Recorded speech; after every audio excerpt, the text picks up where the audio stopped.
Assalamualaikum warahmatullahi wabarakatuh. Innal hamdalillah nahmaduhu wa nusalli wa nusallimu ala rasulihil karim. Asyhadu an la ilaha illallah wa asyhadu anna Muhammadan abduhu wa rasuluh. Allahumma salli ala sayyidina Muhammad wa ala ali sayyidina Muhammad. Amma ba'd. Alhamdulillah sahabat beriman, jika video ini muncul di berandamu, ini adalah petunjuk dari Allah kepadamu. Setidaknya sempatkanlah menulis sholawat kepada Nabi Muhammad SAW di kolom komentar. Insya Allah bisa menjadi bukti kecintaan kita untuk mendapatkan syafaat kelak di akhirat. Amin, Allahumma amin. Sahabat beriman yang dirahmati Allah Subhanahu wa Ta'ala, di video kali ini kita akan membahas kisah yang menakjubkan dan menginspirasi dari seorang ustadz.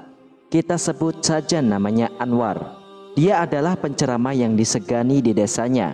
Namun sebuah peristiwa misterius di depan Ka'bah, di mana kaki dan tubuhnya terpisah, telah mengubah hidupnya selamanya. Sahabat beriman, marilah kita menyelami lebih dalam tentang perjalanan spiritual yang luar biasa ini, yang membawa kita kepada pelajaran hidup yang mendalam tentang keimanan, kesalahan, dan keajaiban ampunan. Silakan simak video ini hingga selesai, supaya segala informasi yang kami sajikan tidak menjadi gagal faham di memori pikiran kalian. Terima kasih. Di tengah ketenangan desa Kedung Langu, ada sebuah kehadiran yang mencolok, memberikan cahaya spiritual bagi penduduknya. Di desa Jawa Tengah ini, yang penuh dengan pepohonan rindang dan suasana damai, menjadi tempat tinggal seorang pemuka agama yang sangat dihormati, yaitu Ustadz Anwar. Sosoknya selalu diminta untuk memberikan ceramah, dan tak heran karena kemampuan merangkai kata-katanya membuat setiap ceramah yang disampaikannya begitu menarik dan penuh makna. Setiap hari Ustadz Anwar tidak pernah absen dari kegiatan memberikan pencerahan kepada warga desa. Dengan suaranya yang lembut namun penuh keyakinan, ia membagikan harta karun spiritual berupa zikir dan doa yang menenangkan hati dan pikiran. Ustadz Anwar dikenal sering memberikan amalan-amalan doa dan zikir yang beragam. Misalnya, zikir penarik rezeki atau jabatan yang dipercaya mampu membuka pintu rezeki bagi siapa saja yang mengamalkannya. Ada juga doa 1000 kali agar cepat mendapatkan jodoh, yang menjadi harapan bagi para pemuda dan pemudi yang ingin segera menemukan belahan jiwanya. Tak ketinggalan amalan penyembuh penyakit misterius yang seringkali menjadi solusi bagi penyakit-penyakit yang sulit diobati secara medis. Dengan setiap kata yang diucapkannya, Ustadz Anwar tak heran menginspirasi dan memberikan harapan, tetapi juga membawa ketenangan dan keyakinan kepada para pendengarnya. Dia menjadi sosok yang dicari-cari oleh masyarakat yang haus akan ilmu dan hikmah, menjadikannya pilar spiritual yang kokoh di desa Kedung Langu. Dalam kesibukannya yang tak pernah surut, Ustadz Anwar terus berdakwah dengan semangat yang menggebu. Amplop-amplop salam tempel yang dikumpulkannya dari berbagai undangan ceramah semakin banyak. Hingga suatu hari, terkumpullah sejumlah uang yang cukup untuk memenuhi impian Ustadz Anwar berangkat haji.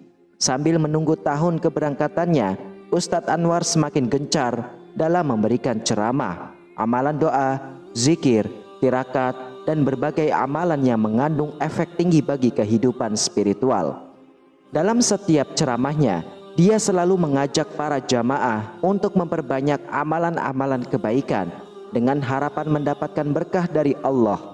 Suatu hari, di tengah kesibukannya, Ustadz Anwar mengumumkan kepada jamaahnya bahwa ia akan segera berangkat haji. Dengan tulus, ia menawarkan diri untuk menitipkan doa-doa mereka di depan Ka'bah yang mulia. Ustadz Anwar mengeluarkan selembar kertas dan meminta para jamaah untuk mencatat doa-doa mereka di sana untuk diangkat dari gerbang langit Ka'bah. Namun, keterkejutan datang saat kertas itu dihadapkan kepada Ustadz Anwar. Begitu banyaknya jamaah yang ingin menitipkan doa-doa mereka sehingga selembar kertas tidaklah cukup. Para jamaah pun menggunakan kertas lain untuk menuliskan doa-doa mereka karena antusias mereka begitu besar dan doa-doa yang mereka titipkan begitu khusus. Ketika kertas-kertas itu akhirnya dihadapkan kepada Ustadz Anwar, betapa kagetnya ia melihat tumpukan kertas yang terhimpun menjadi seperti sebuah kitab yang sangat tebal, penuh dengan harapan dan keinginan para jamaah yang mempercayakan doa-doa mereka kepadanya. Saat itu, sebelum umum menggunakan handphone atau pesan digital, sehingga kertas-kertas itu menjadi medium utama bagi mereka yang menitipkan doa-doa mereka. Tibalah waktunya bagi Ustadz Anwar untuk berangkat haji, sesuai dengan jadwal yang telah ditentukan. Suasana haru meliputi perpisahan di tanah air saat beberapa jamaah mengantarnya dengan penuh doa dan harapan. Mereka kembali menitipkan doa-doa yang dicatat dan dipersiapkan untuk dibacakan di depan Ka'bah, menambah tumpukan kertas yang sebelumnya sudah banyak. Dengan penuh semangat, ia membawa amanah doa dari seluruh jamaah yang begitu mempercayainya. Namun sesampainya di Mekah Al-Mukarramah, kenyataan yang dihadapi Ustadz Anwar berbeda jauh dari yang dibayangkan. Tubuhnya tiba-tiba menjadi lemas, seperti kerupuk yang tercelup kuah bakso menjadi melempem dan hampir tak mampu berjalan. Kekuatan yang biasanya ia miliki seolah hilang begitu saja. Setelah berusaha untuk menenangkan diri dan mengambil air zam-zam lalu meminumnya, kondisinya sedikit membaik meski tetap terlihat lemah. Saat itu, udara di Masjidil Haram tidak dalam kondisi baik. Renovasi yang masih berlangsung di area masjid membuat debu-debu kecil melayang-layang di atas langit masjid. Dalam kondisi yang tidak optimal, Ustadz Anwar mulai berhalusinasi. Ia melihat seolah-olah ada badai pasir yang datang mengancamnya. Ketakutan merayapi dirinya, membuatnya berteriak dan berlarian, menghindari badai yang hanya ada dalam bayangannya saja. Di tengah kebingungannya, Ustadz Anwar beruntung dibantu oleh rombongan petugas penyelenggara ibadah haji lainnya yang saat itu juga sedang menjalankan umrah wajib sebelum puncak haji nanti. Dengan bantuan mereka, Ustadz Anwar berhasil ditenangkan dan dibawa ke tempat yang lebih aman. Dukungan dan perhatian dari para petugas memberikan sedikit ketenangan baginya di tengah situasi yang begitu menegangkan. Suatu hari, setelah Ustadz Anwar pulih dari keterpurukan sebelumnya, ia memutuskan untuk kembali ke pelataran Ka'bah. Di sana, sejumlah titipan doa dari keluarga dan jamaah menantinya untuk diangkat ke langit. Doa-doa ampunan serta rangkaian ibadah haji dan umroh yang harus disempurnakan, semuanya terkumpul dalam kertas-kertas yang dibawa dari tanah air. Namun, saat Ustadz Anwar mengeluarkan kertas-kertas titipan doa dari jamaahnya, ia terdiam sejenak. Pikirannya berkecamuk. Berapa lama aku harus membacakan semua doa ini? Aduh, ini bisa memakan waktu berhari-hari. Dalam kebingungannya, Ustadz Anwar merenung sejenak, mempertimbangkan opsi yang ada. Akhirnya, dengan penuh pertimbangan, ia memutuskan untuk tidak membacakan semua doa itu di depan Ka'bah. Ia sadar bahwa tugasnya di sana bukanlah untuk menghabiskan waktu membacakan doa-doa yang begitu banyaknya. Dengan hati yang berat, ia hanya memilih-milih doa dari keluarganya saja, sambil mengucapkan doa-doa yang umum dan mendasar bagi semua jamaah. Selebihnya, kertas-kertas kumpulan titipan doa itu, meskipun dengan berat hati, Ustadz Anwar memutuskan untuk membuangnya. Baginya, membawa beban yang begitu berat dari kertas-kertas doa yang tidak bisa diwujudkan dalam waktu yang terbatas bukanlah pilihan yang bijak. Keputusannya itu, meskipun sulit, diambil dengan harapan agar ia dapat menjalankan tugasnya dengan lebih efisien dan penuh keikhlasan di hadapan Ka'bah yang suci. Rangkaian ibadah Ustadz Anwar dimulai dengan tawaf, mengelilingi Ka'bah sebanyak 7 kali, dilanjutkan dengan sa'i, yaitu berjalan dari Bukit Safa ke Bukit Marwah sebanyak 7 kali, dan diakhiri dengan tahallul. Saat itu, cuaca lebih bersahabat, memberikan kenyamanan bagi jamaah yang tengah menjalankan ibadah suci ini. Namun, ketika Ustadz Anwar hendak memulai tawaf, sesuatu yang aneh dan mengerikan terjadi. Baru saja memulai putaran pertama, tiba-tiba ia merasakan kakinya seolah-olah terputus dan berjalan sendiri ke arah yang berlawanan melawan arus kerumunan yang tengah tawaf, sementara tubuhnya yang atas melayang dan seakan-akan bisa berjalan dengan normal. Awalnya, Ustadz Anwar tidak menyadari apa yang terjadi, hingga ia berpapasan dengan kakinya yang berjalan tanpa tubuhnya. Dalam kebingungannya, Ustadz Anwar menatap ke bawah dan terkejut melihat bahwa kakinya telah hilang, sementara tubuh atasnya melayang dan seakan-akan bisa berjalan dengan normal. Dalam usaha untuk mengejarnya, ia harus berujung melewati kerumunan yang tengah tawaf, sementara kakinya berjalan di arah yang berlawanan. Setiap kali ia mencoba untuk berputar arah, kakinya malah semakin menjauh, bertolak belakang dengan arah tubuh atasnya. Akhirnya dengan hati yang berat, Ustadz Anwar menjauh dari kerumunan tawaf dan mencari tempat yang agak sepi dan tenang. Di sana ia bersimpuh dan air matanya membanjiri lantai marmer Masjidil Haram. Meratapi kejadian yang tak terduga ini, kejadian yang menakutkan dan misterius itu membuatnya merasa hancur dan terpaku dalam ketakutan yang tak terucapkan. Tiba-tiba seorang pria dengan wajah tenang dan diselimuti cahaya yang memancar mendekat dan menepuk bahu Ustadz Anwar dengan lembut. Ustadz Anwar segera tersadar dari tangisannya dan matanya terbuka lebar saat melihat pria misterius itu. Ustadz Anwar merasa gugup, tidak tahu dari mana pria itu berasal atau bahasa apa yang digunakannya.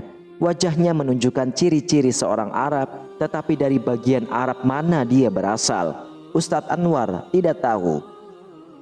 Namun sebelum Ustadz Anwar bisa bertanya atau berbicara, pria misterius itu tersenyum, memancarkan kehangatan yang menenangkan, seolah-olah mencegah Ustadz Anwar untuk berbicara. Dalam bahasa Arab yang mengalir lembut, pria misterius itu mengatakan 2 ayat Al-Quran.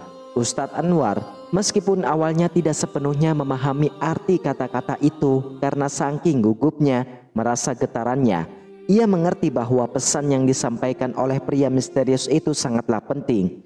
Setelah itu, pria misterius itu bangkit dan perlahan menjauh, seolah-olah menghilang dari pandangan mata Ustadz Anwar dengan cepat, bahkan melayang dari lantai marmer Masjidil Haram. Ustadz Anwar terperanjat sesaat, mencoba memahami kejadian yang baru saja dialaminya.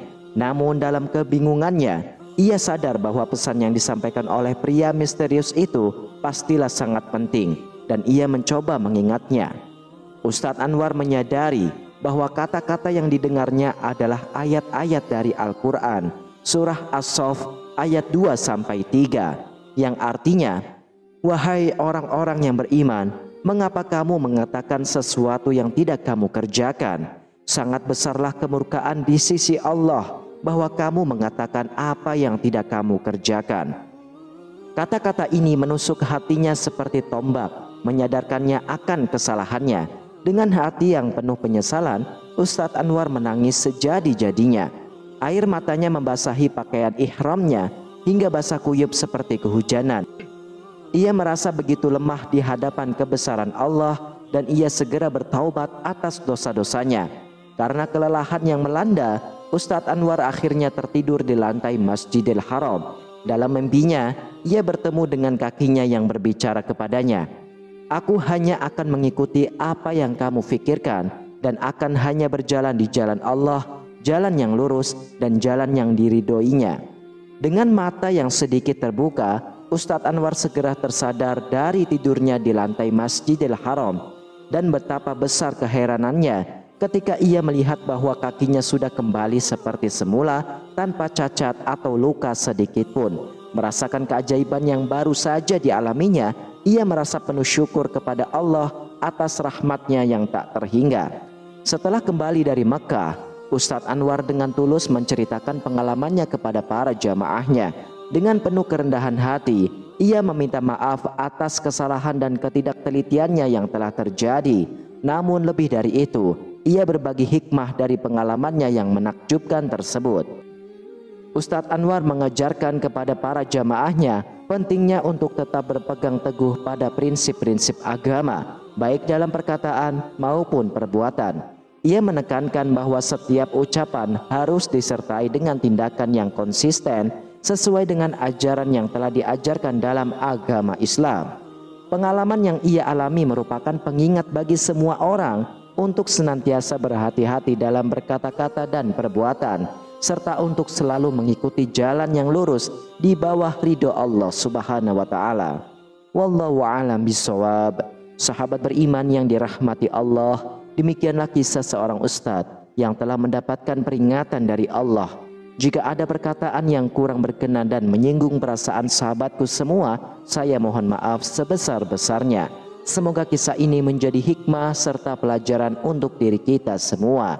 Sekian dan terima kasih. Wassalamualaikum warahmatullahi wabarakatuh.